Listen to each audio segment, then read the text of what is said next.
American privilege keeps blurring my vision. Inherited sickness.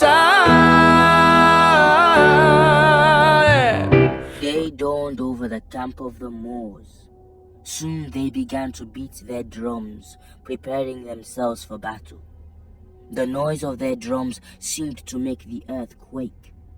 We Christians wondered at the sound of them, for we had never heard anything like it. Words from Canta de Mio Cid, the Song of My Cid. Linton Thomas Barrett, in 5 centuries of Spanish literature, says that when that song was first sung, battle drums were little known in Europe, being a new weapon invented in Africa. The Almoravid Moors used drum rolls as signal for maneuvering troops, and their thunder was awe-inspiring to the enemy. But who exactly were these Moors, whose ferocity Byzantine Romans couldn't stop writing about, whose culture, music, and architecture remain in Europe even till today?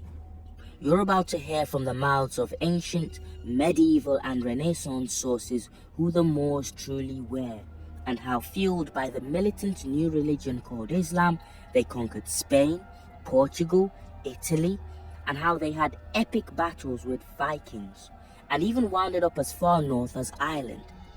From the mouths of those who were there, I give you the black soldiers who conquered Europe, the Moors. And we begin at the beginning, ancient antiquity. Now Meta something, has come out with a new video debunking claims that Hannibal Barca was a black man. This is the same guy who swears ancient Egypt was a cultural and ethnic melting pot. Until he sees a black person playing a pharaoh, then it's...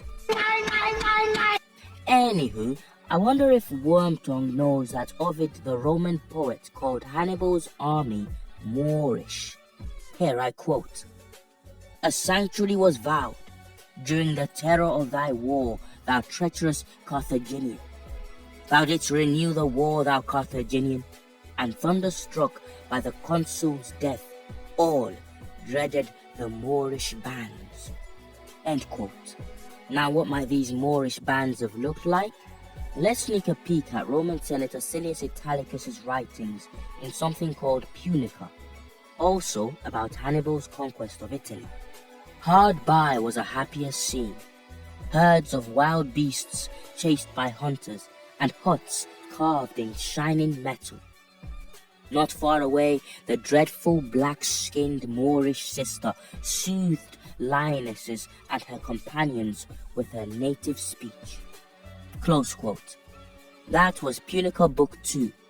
In Punica Book 7, Silius Italicus describes a Goliath-like member of Hannibal's army. Tunga the Moor, a terrible giant, rushed forward to battle. His body was black, and his lofty chariot was drawn by black horses. Close quote. Silius's Punica is peppered with such descriptions of Moors. I'll give you one more from the lips of a Roman character called Varro, who is in panic mode about Hannibal's army as it moves closer to Rome.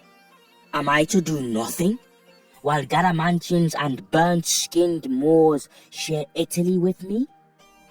Close quote. Now staying with the Romans, historian Procopius sounded pretty clear when he spoke of the Morusioi. Quote, "And I have heard this man say that beyond the country which he ruled, there was no habitation of men, but desert land extending to a great distance, and that beyond that there are men not black-skinned like the Moors, but very white in body and fair-haired." Procopius, A History of the Wars. But let's fast forward in time a little bit to when Rome was on its last legs. Islam was on the rise and much of Western Europe was in decline. It's around this time that the Moors really start to make their impression on the recorded history of the world, like in something called the Mozarabic Chronicle, an account of almost 150-year period from 610 to 754 AD.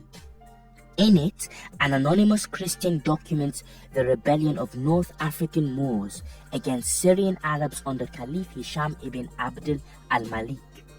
Listen to the Chronicles account of one encounter between the Syrian Arabs and the Berber Moors. They, the Syrian Arabs, decided on their own initiative to hasten to the sea, crossing the territory of the Moors to attack Tangier with their swords. But the army of the Moors, realizing this, immediately burst forth from the mountains to the battle, naked, girded only with loincloths covering their shameful parts. When they joined each other in battle at the Nava River, the Egyptian horses immediately recoiled in flight, as the Moors on their beautiful horses revealed their repulsive color and gnashed their white teeth. The Arab cavalry again instantly recoiling due to the color of the Moors' skin. Oh my goodness. She's repulsive? Brothers cannot catch a break. Okay, so what was this skin color that, combined with their ferocity on the battlefield, caused the Arab cavalry to retreat? Here, quote, "They jumped out of the mountains naked, with clothes just hanging around their private parts, black-skinned, kinky-haired, and white teeth. The Moors' horrible color on their beautiful horses and gnashing white teeth deterred the multitude of the hostile army." Close quote. From Historia Arabiam by the Archbishop of Toledo, Rodrigo Jimenez de Rada, writing something between 1170 to 1247 AD. Now, around the same time, another famous Moor was making history off the continent of Africa. Tariq ibn Ziyad, a guy gatekeepers are desperate to convince you couldn't have been black, was busy making a name for himself under the banner of the Umayyad Caliphate. Here's what Muslim Ishaq ibn Hussein, writing in the 10th century, says of him and his army. When Tariq had crossed the sea, he landed on the mountain that bears his name, Jabal Tariq, Gibraltar. Then he led the blacks towards combat, and when the people from Cordoba saw such a terrible image, they were frightened by it. Fun fact, the word used for the blacks here is Al-Sudan, where we get the word Sudan, meaning land of the blacks. But let's leave the Umayyads, who were a Syrian-led caliphate, whom Tariq served as a black general. Let's get on to the Almoravid Moors, who were almost certainly exclusively black people. The Almoravid Moors are the subject of Anthony Mann's famous movie El Cid, featuring Charlton Heston and Sophia Loren. Now, when the film isn't engaging in blackface, it's giving some shine to us black folks by at least including our actors in some scenes involving the Moors. But altogether, the movie's still an exercise in historical tinkering. Really, it should have been true to something called the Historia Composteliana, which claims the Almoravid Moors were similar to the Ethiopians. Listen. After almost 3 years, the Almoravids, whom the heat of the sun makes them similar to the Ethiopians, invaded the fortresses and dependent towns of Toledo and attacked with more force than usual. Europeans have long thought that the melanin black people possess was as a result of living in hot countries, not the other way around. So it isn't surprising here that the authors of this semi-ancient text also thought the same thing. What's key is that once again we have European authors attesting in their earliest accounts of the region to the fact the original Moors or Berbers were black like the Ethiopians. Now we get to some pretty bizarre and almost unbelievable accounts of the Moors. The Annals of Ireland, or the Annals of the Four Masters, describe the battle between Emir Said ibn Idris and a Viking navy that attacked Morocco during the 9th century. Listen to what it says the Vikings did to the Moors. The battle was fought with great hardihood on both sides, although neither party gained a victory in that battle. But both returned to their camps after many persons had been killed on both sides. They, however, challenged each other to battle the next day, but the king of the Moors fled from his camp at night after having lost his hand. When the Moors perceived that their king had absconded, they fled. After this, the Lachlan's or Vikings passed over the country, and they plundered and burned the whole country. And they carried off a great host of them, the Moors, as captives to Erin, Ireland. And these are the blue men of Erin, for Maori is the same as black men, and Mauritania is the same as blackness. Medieval Islamic author al-Bakri, writing in his book of Roads and Kingdoms, corroborates this account. Quote, the Vikings, God cursed them, landed at Nakur in the year 244. They took the city, plundered it, and made its inhabitants slaves, except those who saved themselves by flight. Close quote. Now, if these accounts are true, and the Vikings did carry black captives back from Morocco to Ireland, you have to wonder whatever happened to these people. Maybe the same thing has happened to Herodotus's black Colchians. Check out our video on them, link below. Now, the Nakur or Nakur, recorded in the Annals of Ireland, was a principality in what we today call Morocco, a place that itself gets its name from the Moors. According to the 10th century Persian document called Hudud al-Alman, the inhabitants of Morocco or the Maghreb were once blacks. Listen, in this country, the Maghreb, deserts are many and mountains very few. The inhabitants are black and swarthy. That from the 10th century Persian document Hudud al-Alam. Nobody is denying the swarthiness of North Africans today, at least in comparison to Europeans. But whatever happened to the black half of the population of North Africa? Ask the Native Americans, South Americans, Aboriginal Australians, the list could go on.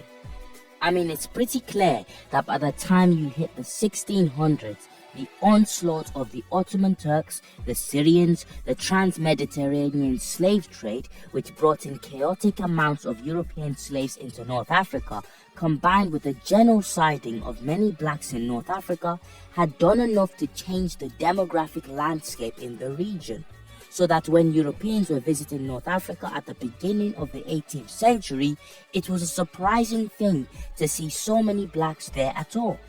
But were blacks still present, and were they still referred to as Moors?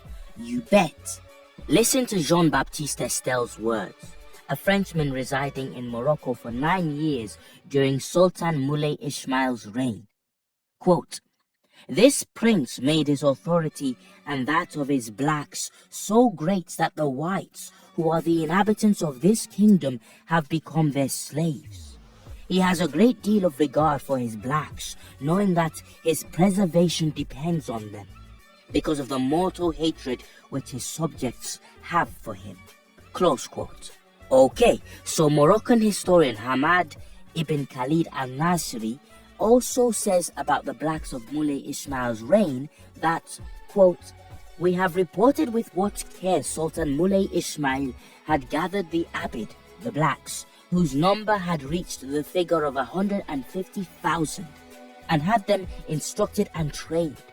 Under the reign of this prince, the blacks' power and riches, the grandeur of their houses and their palaces, the number of their purebred horses, the choice of their arms, the extent of their fortune and the beauty of their dress, having attained such a degree that no one has reached before them. Now you might ask, why did Moulay Ismail of Morocco favor the blacks so much? Well, might have to do with the fact that he was black himself. Moulay Ismail, being born of a Negro woman, had a great fondness for this kind of soldiers, and he took pains to improve and increase them. They have ever since been the only troops to which the emperor trusts the care of his person, palaces, wives, concubines, etc.